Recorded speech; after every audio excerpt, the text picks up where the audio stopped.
I started at BMCC in the summer of 2009. I am a science major and I intend on pursuing a degree in biotechnology and phytoremediation.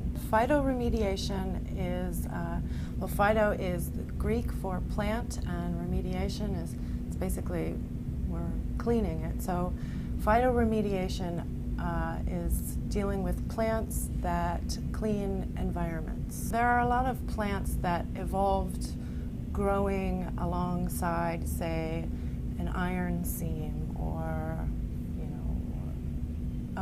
an environment where there's nickel naturally.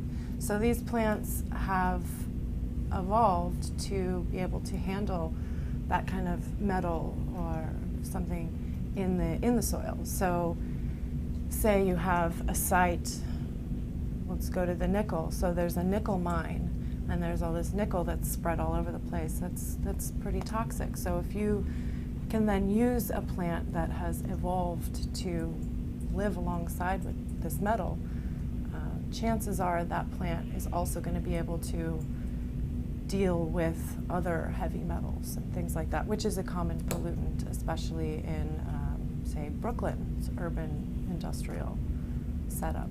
I became interested in phytoremediating plants when I moved to Brooklyn in 2007. I moved into a great apartment with a big backyard that was full of trash.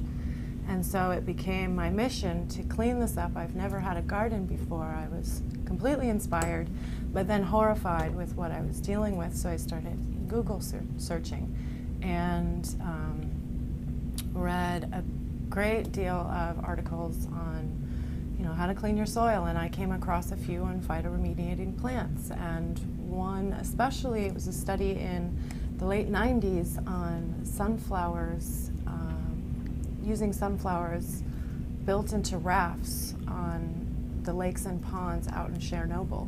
And these sunflowers were pulling uranium and sequestering this very toxic metal into its shoots and stems and cleaning the ponds. And granted, it takes a lot longer than if you can mechanically extract, but a very simple thing, and then you can reharvest the uranium out of these sunflowers. So that just blew my mind, and I became obsessed. I was awarded this scholarship, and it goes to pay my tuition and my living expenses throughout my continuing education. So for 2011 and 12, I get $5,000 towards my education.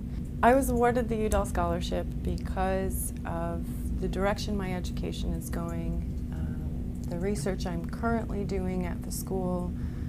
I'm working with the C-STEP program on a research project. I have mentors, and it's going very well. I also am doing community work.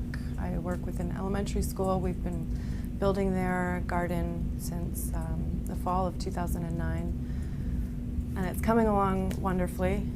My career goals are really focused on research. I very much want to kind of get to the bottom of these plants. I am really curious to, I want to understand the mechanisms.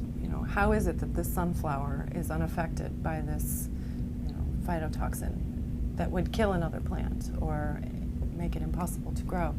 I am interested in making these things economically viable.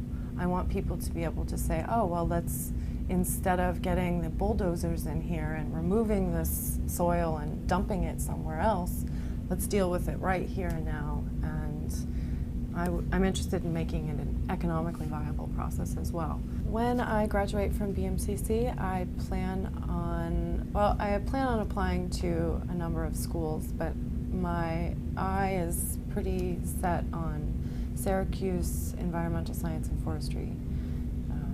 They have an excellent program up there it's well established, and they do a lot of really amazing work, and they have the degree that I want, and there's a really good chance that I'll go there.